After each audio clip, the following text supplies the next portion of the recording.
All right, again, this is not a prediction saying that Florida will beat Alabama. We're simply saying that if Florida does win, if they do pull off the upset, these will be the reasons why they get this win. We're doing this for both Florida and Alabama. And again, I think that there is a chance that Florida could pull off this upset. While they are big underdogs, I think it's unlikely that they win this game. There are some things that could potentially go their way, help them to maybe just pull off this upset and shake things up in the college football playoff picture. Let's start with number 5. We're going to count them down. Number 5 is their red zone offense. This is a huge strength for this Florida team.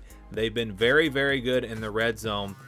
In fact, they're among the best teams in all of college football in the red zone this season. They score 93% of the time, and they have 29, this is big, 29 red zone passing touchdowns. The next closest team is BYU with 20. They have 9 more passing touchdowns in the red zone than any other team in college football. And I know some of you will say, well, it's because they can't run the ball. They've struggled to run the ball in the red zone. They're just going to throw it. Well, maybe that's part of it, but you've got weapons like Kyle Pitts, who has been huge for them in the red zone, and we're going to talk about him more in just a second. He has 11 touchdowns. Also, Trayvon Grimes, big-bodied receiver who can make some big plays in the red zone. He's got 8 touchdowns this year. And the thing that I think really helps them here, why this really benefits Florida, is because it's very, very difficult to run the ball against Alabama in the red zone. It's difficult to score, period, against them in the red zone. They're one of the best red zone defenses in all of college football. But I think it's a little bit easier if you can be effective throwing the ball, and that's something that Florida can do.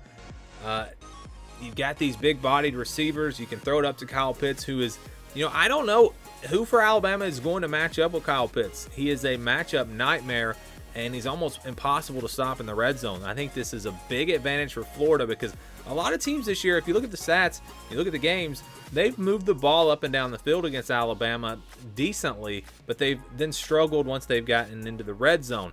If Florida can capitalize in the red zone and get some touchdowns, not settle for field goals, that is going to be really, really big for them. And if they're able to do that, that's an opportunity for them, or one of the reasons why they might be able to pull off this upset. So red zone offense, big, big, big for Florida. One of the biggest keys to this game, because again, I think they're going to move the ball up and down the field on Alabama, but can they punch it in the red zone? They're one of the best in the country. We'll see if they can get it done. Also, don't forget Kyle Trask. His running ability, we saw that against LSU a little bit. When you get there on the goal line, run it with a big quarterback. That can be effective, and I think you have to do whatever you have to do against Alabama. You don't worry about him getting hurt or anything. You've just got to score any way possible, and you've also got Jones who can come in at that quarterback position and run the ball. So I think they have options, and I think they'll have a very good game plan for scoring in the red zone, and I think that's something that could help them, again, to win this game. And just talked about Kyle Trask running the ball. He's the number 4 reason why Florida could potentially win this game. So to beat Alabama, you have to have elite quarterback play. You go back and you look at all of Alabama's losses under Nick Saban. The quarterback play, I'm not saying you had an elite quarterback in that game, but you had elite quarterback play. The exception might be last year with Auburn and Bo Nix, because Bo Nix, he made some big plays in that game, but I wouldn't say he was elite.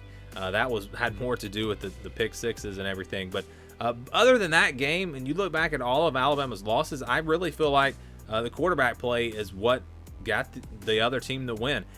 And the way Alabama plays defense is, if you can make a perfect play, a perfect throw, there are going to be opportunities. If you watch these games, a lot of times there are receivers that if you throw it just right, you can hit these receivers. You can move the ball in Alabama. And Kyle Trask has proven that he can do that. He has been one of the best quarterbacks in the country this year. I think was probably the front runner for the Heisman before last week's game against LSU. And if he has a big game, maybe he's back in that conversation. But again, he's just been so efficient throwing the ball. 70% completion percentage. That's what you have to do. You have to be efficient against Alabama.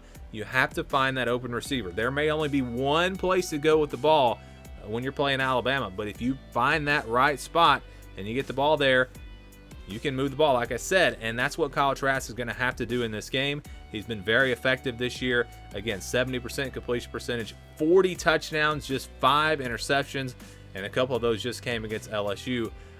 He's been phenomenal this year.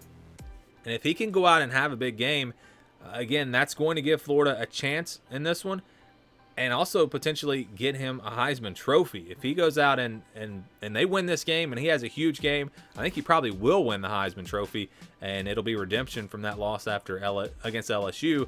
But we're going to talk a lot about the Alabama. We're going to refer back a lot to the Alabama-Ole Miss game in this video, at least for the Florida side of things, because I think that they can maybe duplicate some things that Ole Miss did. Look at Matt Corral in that game. He was 21 of 28. He was very efficient throwing the ball, 365 yards, 2 touchdowns, hit some big pass plays. Florida's offense has really done that all year. They've been able to get those big plays. So I think there are some comparisons there. Efficiency at that quarterback spot, which is something Kyle Trask brings to the table, and could be big in deciding who wins this one. Let's go to number 3 now. It's the pass rush for Florida.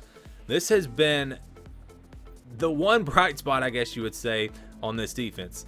Elam at cornerback has been really solid for them. I was going to maybe put him into this video, but Alabama just has so many weapons that I don't know if one cornerback is going to make the difference. Maybe he matches up with Devontae Smith and can take him away, and maybe he's not going to take him. I don't think anyone can take away Devontae Smith this year. He's just playing at another level. But what they can do is they can get to the quarterback, and we have not really seen Mac Jones uncomfortable at all this year. I mean, he has had plenty of time in the pocket. They've really never gotten to him. I mean, that's been a big part of his success. But Florida is the team that might be able to do that, might have the best opportunity to get to Mac Jones, make him uncomfortable, get some sacks. If you look at this pass rush and look at where they are statistically, they lead the SEC in sacks, over 3 sacks per game. And they are also number 2 in the SEC in tackles for loss at 6.6, which is number 2 behind only Alabama, of course. But they've been really, really good at that.